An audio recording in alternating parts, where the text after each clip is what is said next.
Good afternoon. Welcome to Tom's Tips version 4. We reviewed the grip on our first two sessions. We talked about our ball position last week. Now we're going to talk about the third most important part of the pre-swing, which is your stance. Literally how you position your lower body relative to the target. Now there are three types of stances. If I'm swinging down the line to that yellow flag, a square stance is one in which my heels are parallel to my target line. A closed stance is one in which I draw my trail foot back, aiming to the right of my target.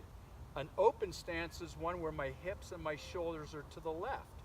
We see a lot of times, a lot of our players, because they look forward to look at the target, they tend to open up their stance at address, which means it's too much to the left. We're an advocate of a stance that is basically for your irons, your normal iron shots, except for short wedges, about hip width. Have a stance that's approximately hip width for your irons. When you get to your driver off the tee, you can move your foot back 1 foot width to get the ball a little bit more forward for a driver off the tee, which allows you to stay a little bit more behind it and hit up on it. But your stance is essentially with a square stance where the toes or the heels are parallel to your target line. There's other things we can do in our stance, and AB might tell you how we can modify our stance slightly based on our swing tendencies.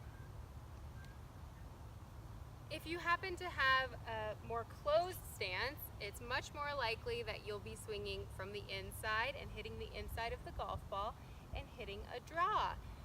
On the other hand, if you have an open stance, open meaning pointed a little left, it is more likely that we might swing a little outside in and fade the golf ball or spin the golf ball to the right.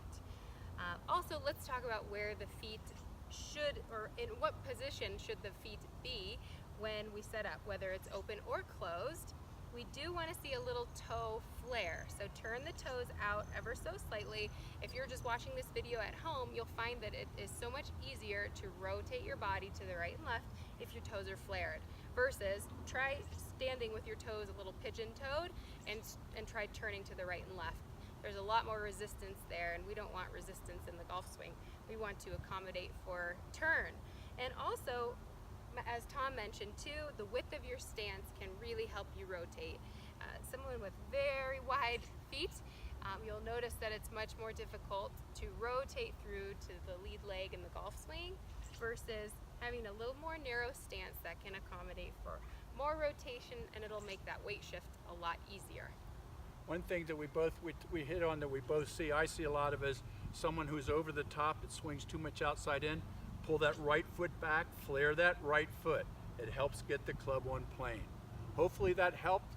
We'll see you next week.